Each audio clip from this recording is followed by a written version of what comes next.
Pernah nggak sih Anda lihat perusahaan yang kelihatannya kaya raya, tapi kok tiba-tiba dikabarkan bangkrut?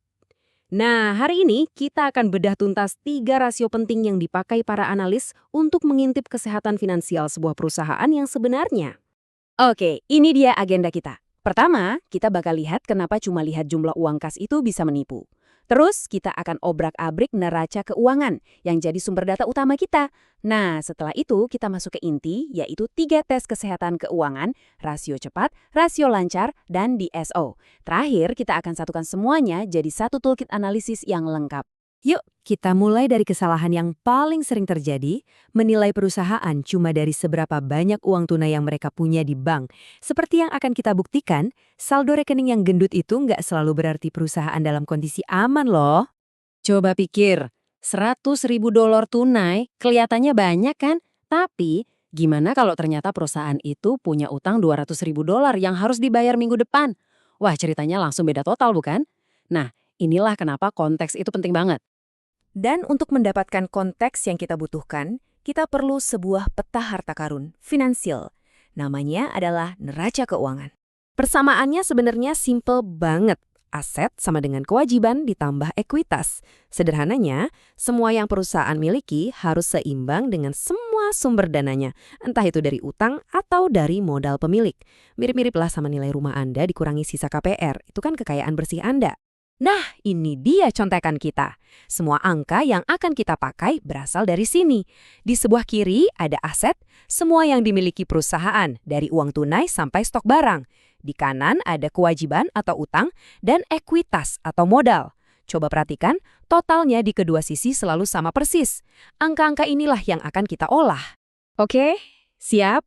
Kita masuk ke alat analisis pertama kita.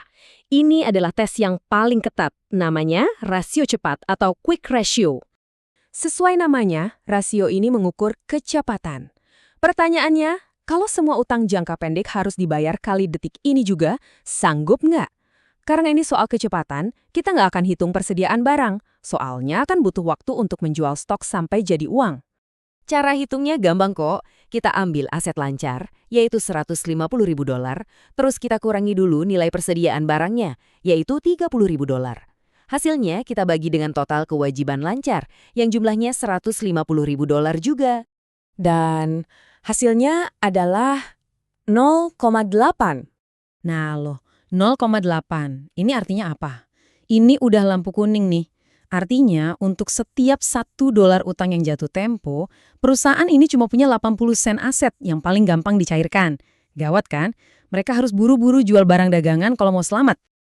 Oke, dari tes yang super ketat tadi, sekarang kita coba lihat dari sudut pandang yang sedikit lebih longgar. Namanya rasio lancar atau current ratio. Tes yang ini mirip sama-sama yang tadi, tapi bedanya kali ini kita anggap perusahaan punya waktu kira-kira setahun lah untuk menjual stok barangnya. Jadi persediaan barangnya kita ikut hitung sebagai aset. Perhitungannya lebih simpel lagi. Cukup ambil total aset lancar, 150 ribu dolar, lalu langsung bagi dengan total kewajiban lancar, yang angkanya sama, 150 ribu dolar. Hasilnya, 1 pas. Angka 1 ini artinya mereka punya aset yang pas-pasan banget untuk bayar semua utang jangka pendeknya. Secara teori sih aman, tapi ini ibarat jalan di atas tali. Nggak ada ruang untuk kesalahan sedikit pun, nggak ada dana darurat sama sekali kalau tiba-tiba ada pengeluaran mendadak. Nah, rasio kita yang ketiga dan terakhir ini sedikit unik. Kita nggak lagi ngomongin apa yang perusahaan miliki, tapi seberapa cepat mereka bisa mengubah penjualan jadi uang yang masuk ke rekening bank.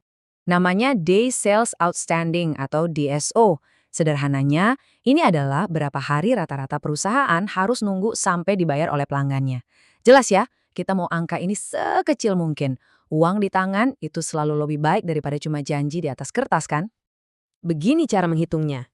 Kita lihat total tagihan ke pelanggan atau piutang usaha, lalu kita bagi dengan total penjualan kredit selama periode tertentu, misalnya sebulan. Nah, hasilnya kita kalikan dengan jumlah hari di periode itu. Katakanlah 30 hari. Untuk perusahaan contoh kita, rata-rata waktu yang dibutuhkan adalah 60 hari. Wah, 60 hari. Itu 2 bulan loh. Kalau misalnya rata-rata di industrinya cuma 45 hari, artinya perusahaan ini lebih lambat 2 minggu dalam nagih duitnya. Ini jadi lampu kuning lagi, karena uang tunai mereka jadi nyangkut di pelanggan dan nggak bisa dipakai buat operasional. Oke, sekarang bagian yang paling seru. Mari kita kumpulkan semua potongan puzzle ini dan lihat gambaran besarnya tentang kondisi perusahaan ini. Jadi, kalau kita lihat bareng-bareng, ceritanya jadi jelas banget kan? Rasio cepat yang 0,8 nunjukin ada risiko besar kalau penjualan macet. Rasio lancar yang angkanya pas 1,0 mengonfirmasi kalau mereka nggak punya bantalan keamanan finansial.